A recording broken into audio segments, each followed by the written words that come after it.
Tēnā koutou, tēnā tātou katoa. Ki te whare e tūnei ko tā paura, moi mai rā e te rangatira, e kore koe wariwaritia. Ki te marae o ngā wai o horotiu, tēnā koe, ki ngā mana whenua o tēnei kohe, a Ngāti Whātua, tēnā koutou. Ki ngā manuhiri tuārangi, tēnā koutou, ki ngā kai whakahaere o tēnei hui, tēnā koutou. Nā reira, tēnā koutou, tēnā koutou, tēnā koutou katoa. Ko wai tēnei, e tū atu nei, ko taranaki te maunga, ko Waitara te awa, ko te Atiawa te iwi. My mountain is Taranaki, my river is Waitara, my people are te Atiawa, the people of the river. I acknowledge the building name for Taupua, Reeves, who is a rangatira of my rohe. Rest in peace, great leader. I greet the marae that we had our pōhiri at ngā wai o horotiu, and Ngāti Whātua who are looking after us at this hui and whose land we stand upon. I greet the visitors that have travelled from overseas and the visitors from around the motu, and also to our organisers and the many presenters and attendees. Greetings, greetings once, greetings twice, greetings three times. Kia ora, my name is Ruth. I'm a descendant of weavers, gardeners, healers, and the keepers of ancient knowledge. I've had many job descriptions and titles, but only one is relevant to me at this time, and that is nanny. My family greets you not once, not twice, but three times. Kia ora, my co-presenters for this session, Nelson and Api. So I'm not going to read the whole paper that I wrote, because this is going into a publication hopefully after the conference. So here's my very flash. Okay, how do you start it? Oh, there it goes. I think it goes full screen when I press that. No, it didn't. It should be at the bottom right there, Ruth. Oh, sorry. Oh, that one there, big screen. Yeah. I'll move this over here. Move that over there. So we start with a picture of the Waharoa, where most of you came through the very first time you entered this university, or should have come through. The Waharoa represents the place of preparation. So I'm talking about my methodology here. Before I could enter the field, I had to prepare myself. That took about 3 years. I had to write a proposal, get it through ethics committees, etc., find a supervisor, talk to the communities I wanted to do the research with, do lots of negotiating. And that was before I got through the gate.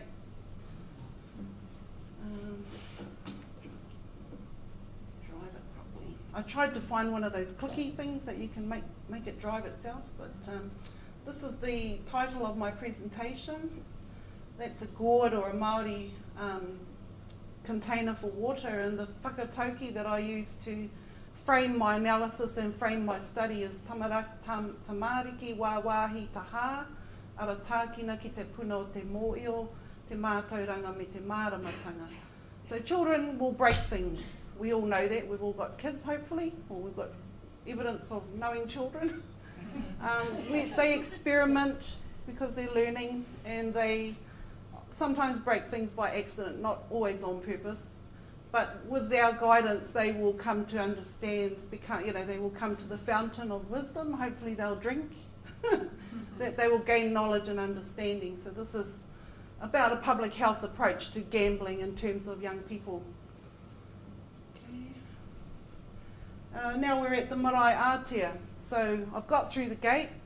Now I've got to do the dance of danger with the community. So before you can be accepted into the whare, you have to actually walk across the grass, and you have to take part in these rituals of engagement. And some other Māori researchers, including Dr. Laurie Morrison, talk about the ritual of pōhiri, or welcome ceremony.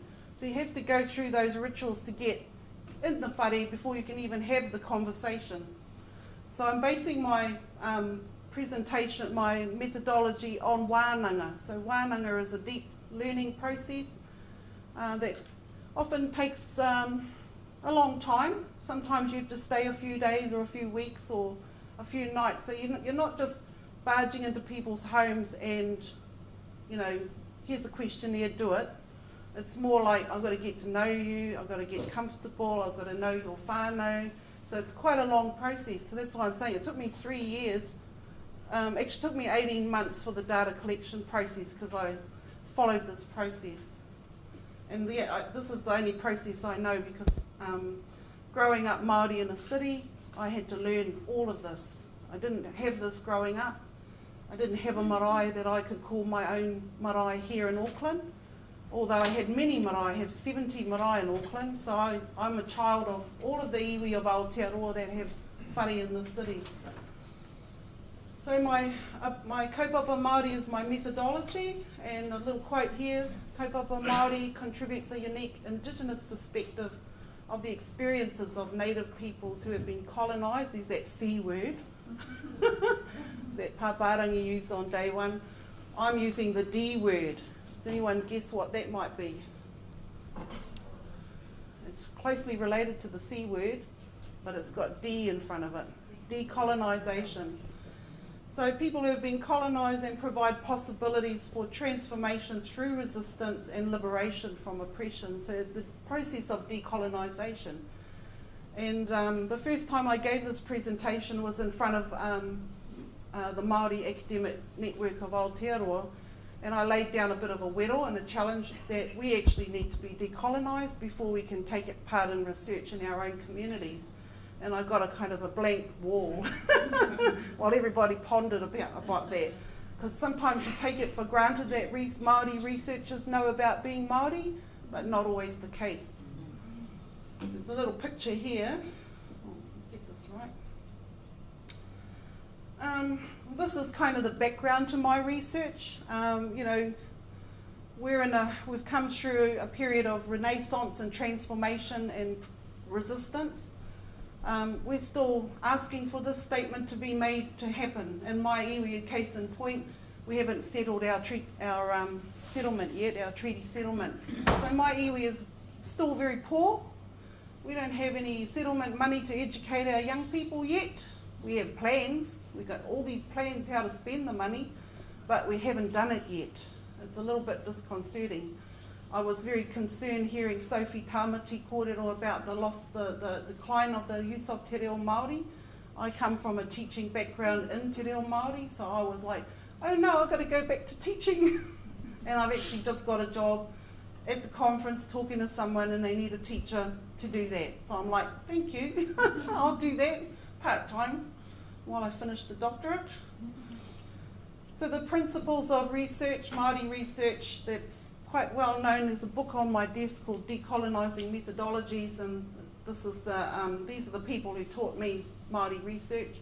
Tino rangatiratanga, so self-determination, social justice, tikanga Māori worldview, so seeing the world from a Māori perspective or lens, as Paparangi put very nicely the other day, depends what part of the mountain you're standing on, or which side of the mountain you're looking at. And Taranaki is a good example of that because it's a big round mountain and there's iwi on all sides. And some of us can see part of the sky and some of us can't see part of that sky. So we don't celebrate matariki, we celebrate puanga because that's the side we can see.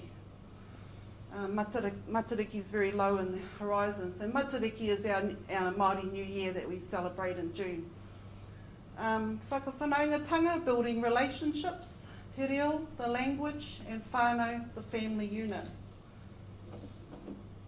Leave that on the arrow. Yeah, so here's a case in point around social justice. This is the people of Taiohi who in 2007 had their villages raided and their cars stopped and their school buses stopped, and armed police wearing balaclavas moved into their community and dragged them out of their beds.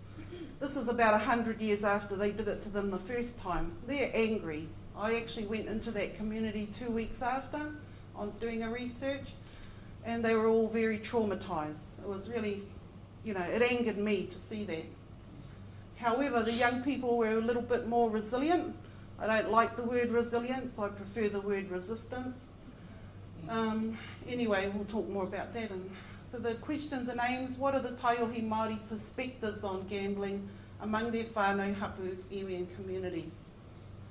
The two aims to explore these perspectives. So it's a very broad-ranging study. I'm not looking for anything in particular. I'm just looking to see what's out there between the ages of 16 and 25, and to interpret these perspectives as they relate to a public health approach to preventing, minimising the harms.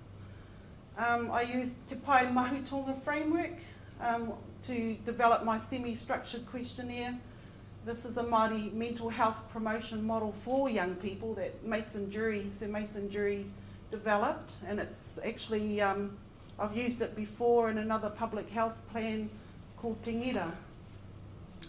The 6 domains of this model are, nice picture I got off the internet, Waiora, so access to the Māori world. So that means getting through those gates and having those marae to go to and being able to speak the language and practice our customs and culture wherever we live. Te oranga, Waiora is the environment, having a healthy life, a healthy environment, a clean and healthy environment, and I include urban environments in this mix, especially in regards to pokie machines and the oversupply of gambling venues that we have and opportunities to gamble. Toiora is healthy lifestyles. Te oranga is participation in decision making. So whether do our young people get to participate? Does anyone ask them what they think? Do they have a say in what goes on in their families and their communities? Ngā manukura is leadership. So are they grooming them for leadership? Do they see role models that inspire them, that support them, that love them, that care about them? And the good news is yes, most of them do. They always have somebody to turn to. And there's other research that supports this. I worked for the Youth 2000 study in 2007. They've just completed another study. They asked a few more questions about gambling. And so some of these were part of the questions. I was part of the advisory group that helped frame that questionnaire as well. Mana whakahaere is about autonomy and mana whakahaere, what's that about? Something to do with leadership. Anyway, I've got my notes here, I better look at them, eh? I've zoomed along. Where is it? Mana whakahaere.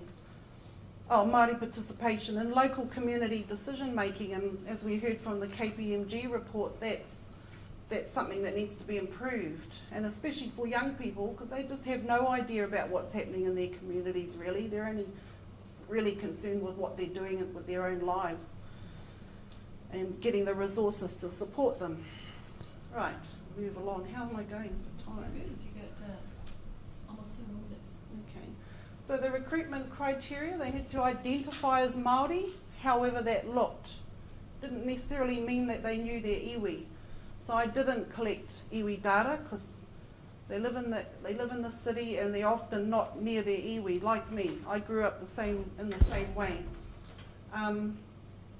Between those 16 to 24 years of age is the definition of Taiohi, which is Maori youth, as defined by one of my lecturers at Auckland, she's now at Unitec, Josie Keelan, who wrote a report, a framework for Māori youth development that I'm using some of that. They have to be living in Auckland, so that's not too hard. There's thousands of them. But did it take me very long? Yes, it took me a long time to find young people that wanted to be part of the study without coercing them or bribing them. Okay, so this is another little picture, I'm just flashing into them. So the recruitment strategies, word of mouth was really the best one, really. Social networks, so I was on Facebook begging my friends.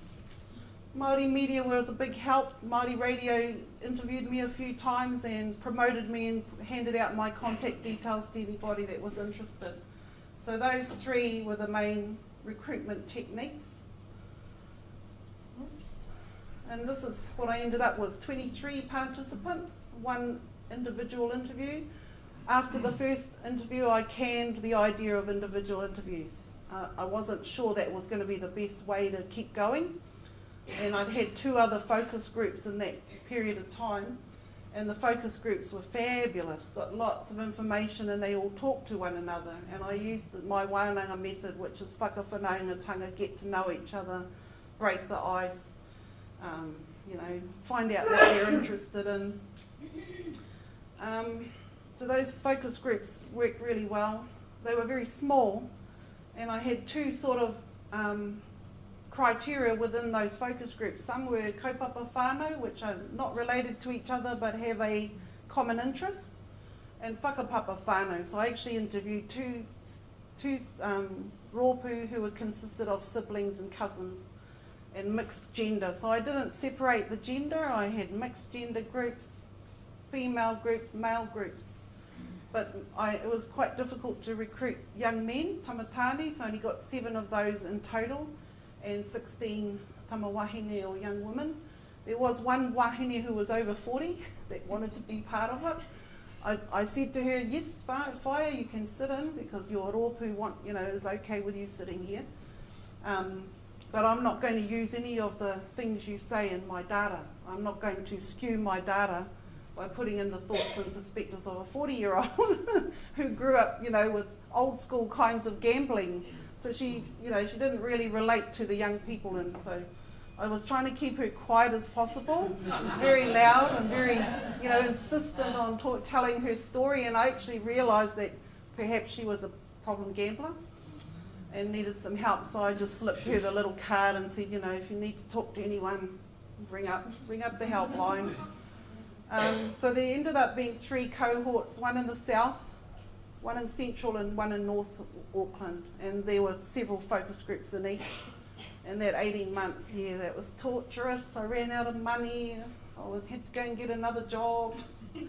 And as I said before, I didn't collect the iwi data because there's not enough numbers to make it mean anything. It's not a quantitative study, so to me it didn't really matter, but I did know where they came from because they would tell me in their stories. So I've got it throughout the data. There were only 2 that actually came from this area, and the rest were all outside of Auckland. Yeah. Okay, so now we get to the crunching the data a bit. I got given this beautiful beach house in Huia for 5 weeks over the summer to get my head around the data. And I had to actually decolonise myself. I was like really worn out and tired after working. So I spent the first week just resting, going for walks on the beach, climbing the hills. And when I got to the top of that little peak there, which is called Taranaki, because on a good day you can see the maunga. I never got to see the bloody maunga, because it was always cloudy out there, even though it was beautiful weather. This karakia helps your mind process new information. Ko tahi tonu te hiringa mo te tangata, ko te hiringa o te mahara. Ko whakawhanake I konei, ko te hiringa matua, ko te hiringa tipua, ko te hiringa tawhitorangi. So that was my karakia at the top of the mountain. Came down, got stuck into my data. It was great. Right, moving on, the analytical framework. So because I'm using wānanga as my methodology, I have to use aspects of the wānanga in the framework. So the 3 baskets of knowledge, ngā kete o te wānanga, are kind of like central organising concepts. So they're not my findings, they are just ways of organising the information that I did get together. I'll just find where I've got them here. So the 3 organising concepts are ways of knowing, and this is a direct quote, knowing who you are and where you come from and that you are connected to everything. So this is about cultural identity. So it was the first question that I asked all the tamariki. How do you experience being Maori in the city? And that was there was quite a few young people that said things like that, but this was the most telling one. Ways of being part of a Maori family, you get involved. You learn to respect your elders and learning how to serve at the marae and stuff. This came from someone not from Auckland, but who grew up on their marae. Ways of doing, certain things you do when you go on to the marae, different kawa on different maraes. Kawa is our protocols. We are in touch with our Māori. I love that quote, our Maori, so claiming that identity. So those are the three organising concepts, and then as well as the three kete, or the three baskets of knowledge, there were also two stones that illuminated the knowledge. 5 minutes? So I use these in terms of highlighting the positive and the negative aspects of gambling. Not to say that those whatu, or these very sacred stones, are negative and positive. It's not like that at all, but it's just a way of illustrating it. I did have a big think about it, because these are ancient rituals that have sort of lost their meanings over time, but I'm doing a lot of study to find out and make sure I get it right. So it may change when I come out to my thesis. The last thing I want to do is get challenged on my use of Māori tikanga protocols and models, because this will be going to someone with that knowledge. So the positive aspects for a good cause, kaupapa, family wages full on. These are actual quotes again. For time out, it's my alone time. Happy endorphins. So there's someone with a bit of knowledge about endorphins. Having a humble bet. So this one comes from, this is the title of the presentation. This one comes from a young man who takes his nanny gambling. So he goes and waits in the sports bar while she's playing the pokies. And so while he's waiting, and who knows how long he has to wait, he's having a humble bet on the sports. And when they win big, they share. So when we win big, we share. We don't just take it home, put it in the bank, or put it back in the machine. If you have a big win the jackpot, everybody gets a slice of that jackpot. And so there was a few stories about that. The negative ones, well, we already know most of these because the research has been done. Kids are not the first priority. They put them where people already struggle, and that's talking about pokie machines. It's that element of winning and losing, talking about risk-taking. I just think it's really sad watching people do that, sitting at the machines, and I know they're addictive. So these are young people who are already in the clubs and pubs and are seeing the behaviours. I'm finished now. So these are all my thank yous. Thank you Te Reo Matatini, Ministry of Health, my centre, Taupua Waiora, the Department of Public Health Psychosocial Science, and my supervisors are Denise Wilson and Professor Max Abbott. And also I must give thanks to this other group that's sort of over here somewhere. I'll just move it over. These people are my doctoral cohort that I go and have writing retreats with and spend weekends chatting to. We have our wānangas, so we have a lovely time together. What else? Thank you. And for a conclusion, for many young Māori, gambling, it's a fact of life. And it's not going to go away. So we have to teach our young people to be more resistant. I'm not going to say resilient. I don't like that word. If anyone wants to ask me about it, kia ora. Thank you. Thank you very much.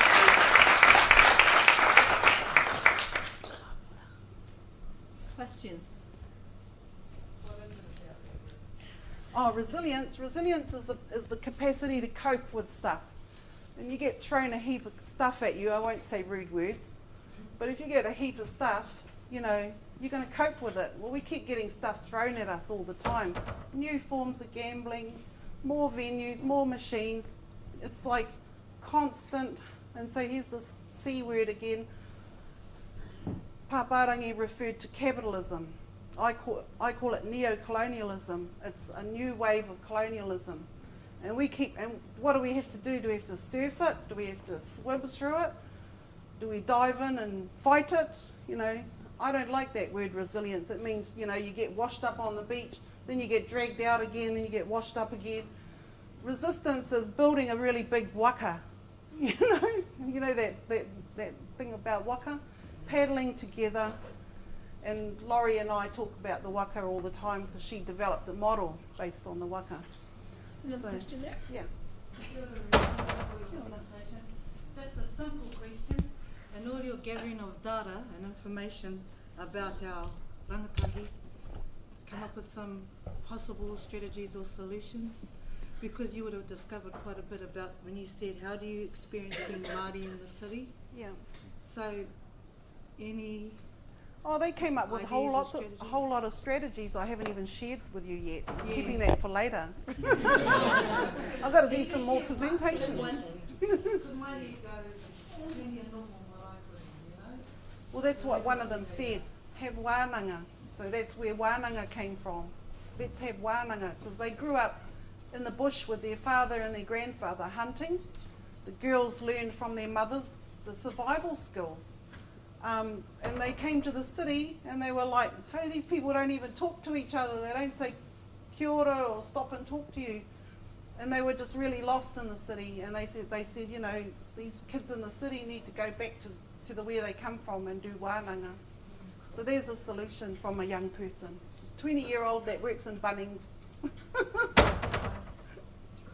Thank you. Anyone else? All right, well, I'm sure the speakers are around also at lunch, so if people Yes. have more questions, then they can talk to you directly. Sure. Thank you very much, Ruth, for that. It was Sure. very engaging.